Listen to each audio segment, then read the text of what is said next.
Waosan injing menika kapendhet saking perjanjian enggal. Menika saking Lukas 19. Lukas 19 ayat 28 ngantos ayat 51. Lukas 19 ayat 28 ngantos 51. Boboten 2000 khusus dinten Minggu menika Minggu Palmarum waosan namung setunggal. Kula ambali malih saking Injil Lukas 19 ayat 28 ngantos 51 kula waos mekaten. Gusti Yesus diarak lumebet ing kutha Yerusalem. Sawise ngandika mangkono Gusti Yesus banjur tindak ngrumiyini wong-wong mau menyang ing kutha Yerusalem. Bareng wis cedhak desa Betfage lan Betania kang dumunung ing gunung kang aran Gunung Zaitun, Gusti Yesus nuli ngutus sakabate loro kelawan kaparingan piweling mangkene. Padha menyanga ing desa ing ngarep kae.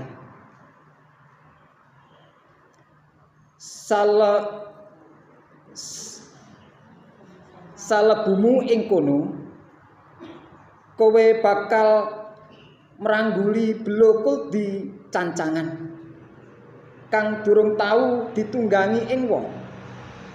Iku culana lan gawon mrene. Lan menawa ana wong kang takon marang kowe, punapa kok panjenengan uculi? Wangsulana mengkene. Gusti ingkang betahaken. Kang kautus banjur padha mangkat lan tinemu kaya sapangandikane Gusti Yesus mau. Nalika lagi padha nguculi kuldi mau, wong kang duwe kuldi padha ngawruh-awruhi.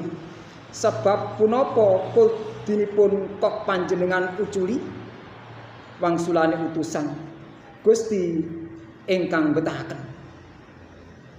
Kuldine tumuli dituntun menyang ing ngarsane Gusti Yesus, banjur dilambari jubahe. Gusti Yesus nuli dilawani anggone nitih belo iku. Sasuwene tindak para sekabate padha njereng jubahe ana ing dalan kang dilangkungi. Bareng cedhak karo kutha Yerusalem, ana ing dalan kang mudhun saka ing Gunung Zaitun, kabeh para siswa kang nderekake nindakake padha wiwit giyak-giyak lan memuji marang Gusti Allah kanthi sora-sora. Marga saka anane mujijat-mujijat kang wis padha dideleng. Mangkene pangucape, binerkawana Sang Prabu ingkang rawuh atas asmaning pangeran. Tentrem rahayu wonten ing swarga saha kamulyan wonten ing luhuring ngaluhur. Ana wong Farisi sawetara kang awor karo wong akeh iku matur marang Gusti Yesus, "Guru, para siswa panjenengan punika kula aturi ndukani." Paring wangsulane, "Aku pitutur ing kowe, manawa wong iku padha meneng, watu-watu iki bakal padha nguwuh-uwuh." Rahayu kagem kula lan panjenengan sedaya ingkang sampun mirengaken dawuh pangandikanipun Gusti, langkung-langkung saged nindakaken wonten ing gesang kita ing saben wekdal. Amin.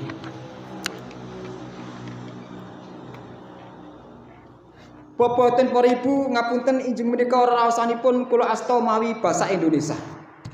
Ketimbang kula mangke keplecuk jenengan boten mangertos, kula nggih bingung, lak boten lucu. Krana menika kula asta mawi basa Indonesia. Saged nggih? Nah, kula tingali bujeng mesam-mesem kok kon keplecuk kok tambahan. Ya. Enggak. Baiklah saudaraku semang kasih Tuhan, bagaimana kabarnya pagi hari ini?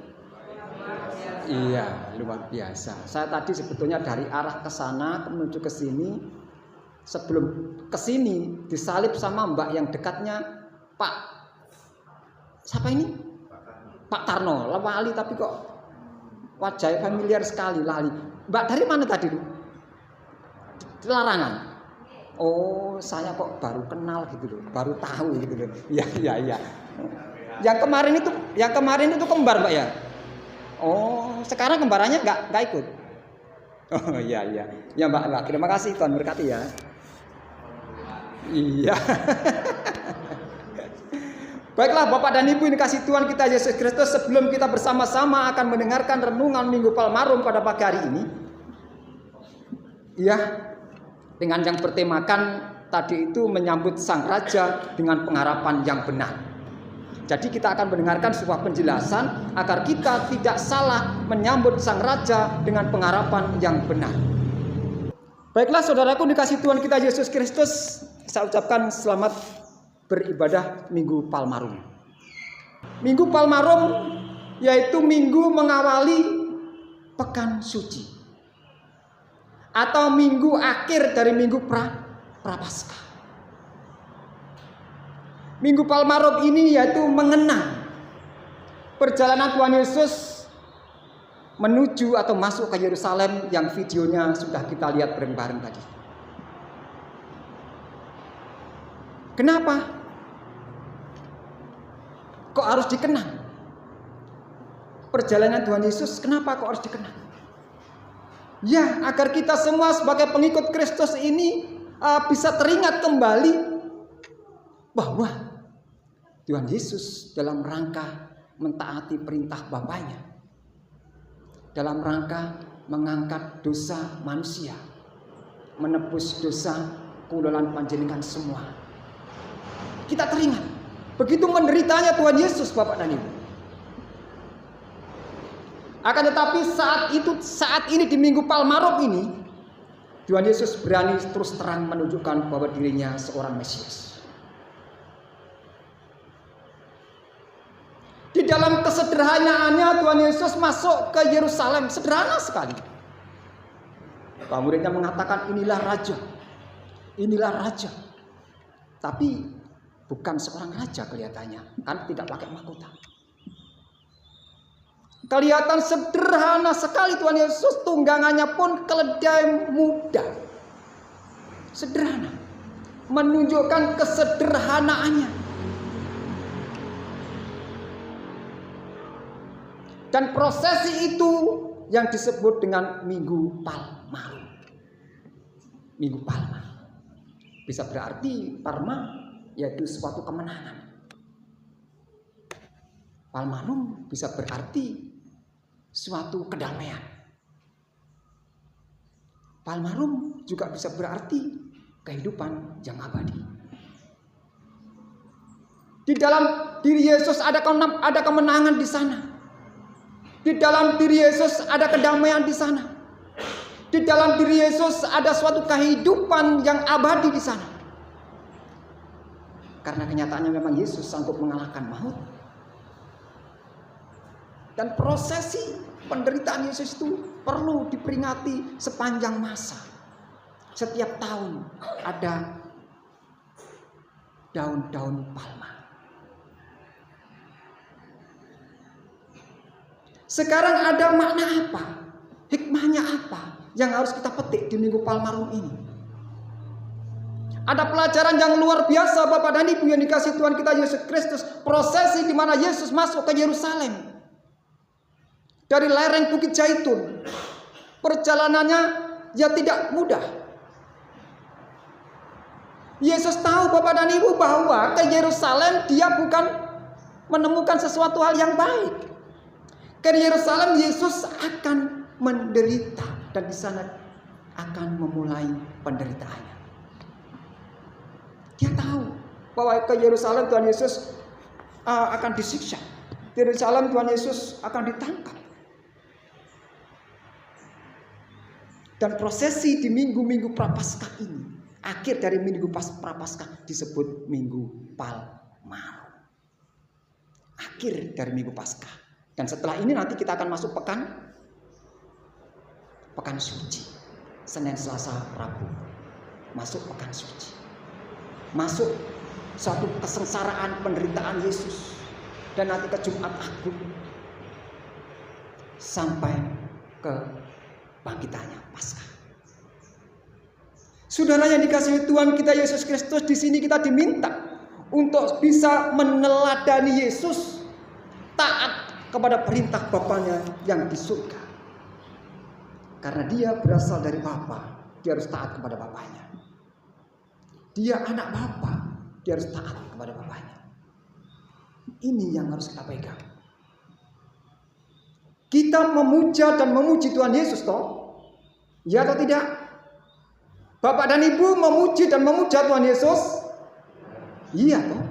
Kita semua percaya kepada Yesus? Iya toh? Kita juga disebut anak-anak Yesus? Iya toh? Oleh karena itu harus taat. Yuk guys, pacar menungso kok kongkon taat.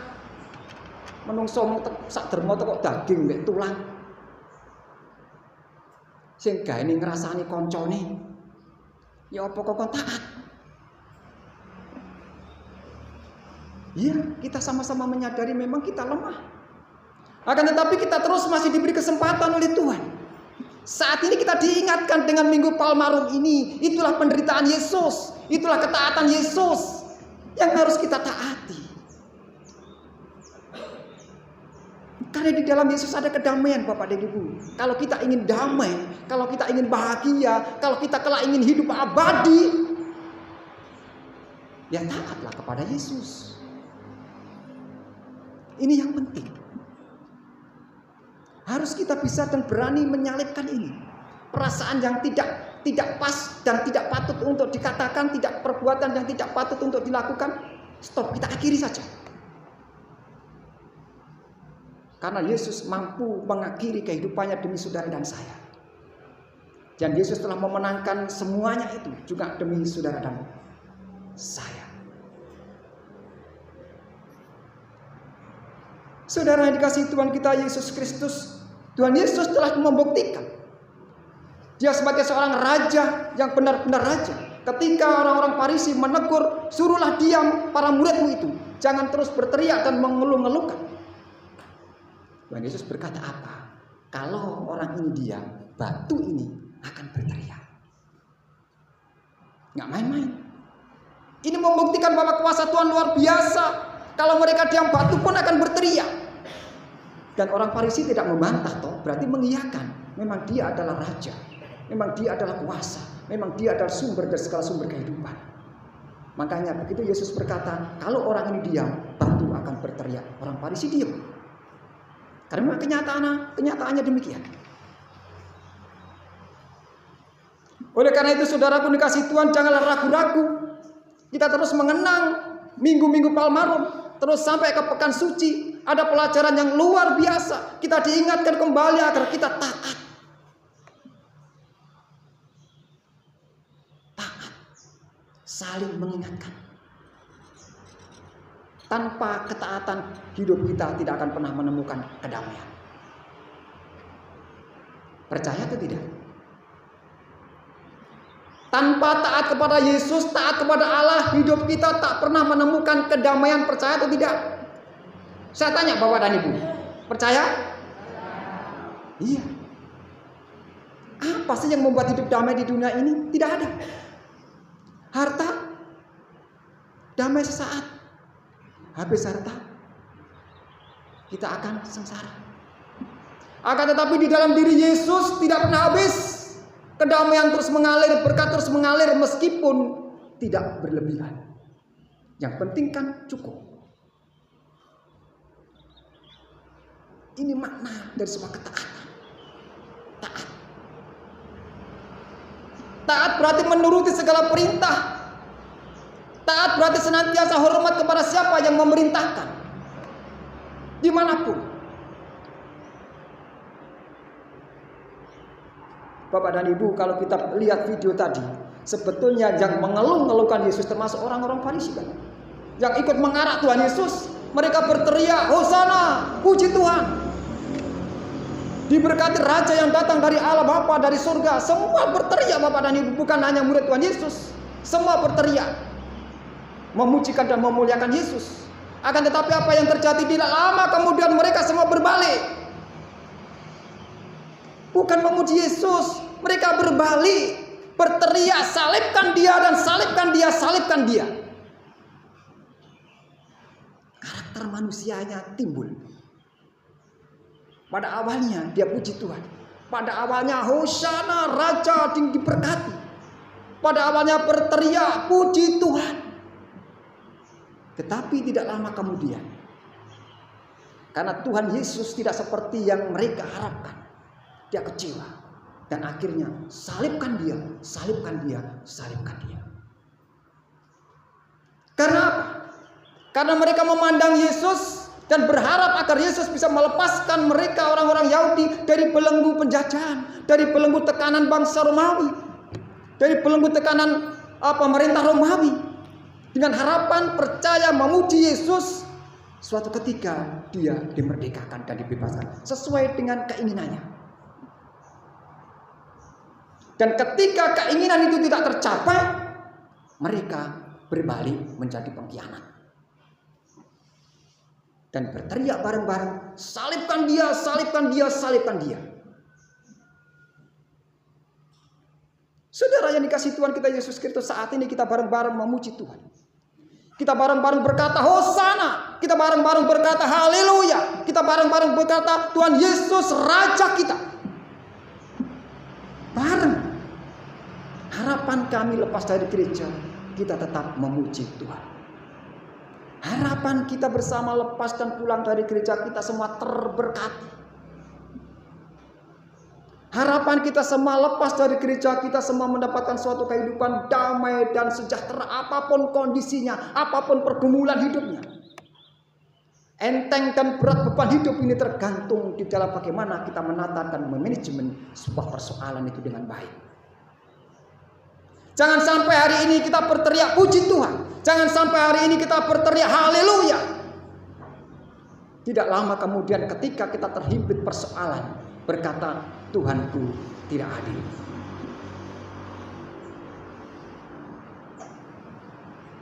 Hari ini kita bareng-bareng memuji Allah. Hari ini kita bareng-bareng puji Tuhan, luar biasa Yesus Kristus Sang Juru Selamat.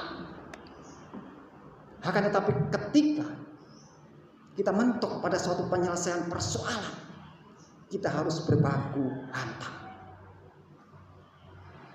Itu tidak ada harapan Tuhan. Inilah pentingnya Palmarum, mengingatkan kita kembali, memori kita dibuka kembali bahwa Yesus memang juru selamat. Susah penderitaannya luar biasa, dia harus melalui jalan Via Dolorosa, dalam penderitaan, disiksa, disalib. Akan tetapi di dalam Yesus ada kemenangan. Bapak dan Ibu yakin dan percaya setiap persoalan ada jalan keluarnya? Percaya? Kalau kita sudah yakin dan percaya bahwa setiap pergumulan hidup kita, setiap persoalan hidup kita ada jalan keluarnya, tentu kita harus tetap santai, bijaksana dalam menyikapi semuanya. Minggu Palmarum ini kesempatan bagi kita bareng-bareng. Minggu Palmarum ini kesempatan bagi kita bersama-sama mengingat cerita Yesus, mengingat penderitaan Yesus, karena makna dari Palmarum itu adalah kemenangan. Makna dari Palmarum itu adalah kedamaian. Makna dari Palmarum itu adalah hidup abadi. Jangan sampai kita nanti mati 2 kali, Bapak dan Ibu. Karena nggak mendapatkan hidup yang abadi. Loh, kenapa kau bisa mati 2 kali? Iya. Yang pertama kita meninggalkan dunia ini dan nanti kita akan dibangkitkan. Diadili. Kalau kita ikut Yesus, kita akan masuk dalam golongan Tuhan Yesus, masuk ke surga, mendapatkan suatu kehidupan yang abadi. Jangan sampai kita mendapatkan kematian yang abadi. Kita sadari saudara yang kasih Tuhan, memang kita ini manusia penuh dengan dosa. Siapapun orangnya. Saya sendiri juga begitu, pergumulan penuh dengan dosa. Akan tapi Yesus kan menjanjikan siapa yang percaya dan yakin mau datang kepada Yesus, dia ampuni dosanya. Kan Yesus datang, ingat Bapak dan Ibu, seringkali saya dalam renungan saya katakan Yesus datang untuk menyelamatkan dunia. Yesus menderita untuk menyelamatkan saudara dan saya. Yesus datang untuk menyelamatkan saudara dan saya dan bukan menghakimi saudara dan saya. Ini perlu kita ingat. Yesus datang bukan untuk menghakimi Bapak dan Ibu, bukan. Tapi untuk menolong, mengangkat setiap orang yang percaya, diangkat dosanya, penyakitnya diangkat agar tidak membebani hidupnya. Hari ini saudara dan saya diangkat oleh Yesus. Diingatkan kembali. Taatlah kepada Dia. Seperti pelajaran yang telah dicontohkan oleh Yesus. Kiranya sedikit renungan ini benar-benar mampu mengingatkan. Membuat hidup kita terus berinspirasi. Agar iman dan pengharapan kita semakin tumbuh dan berkembang di dalam kehidupan kita hari lepas hari. Ada amin? Tuhan Yesus memberkati.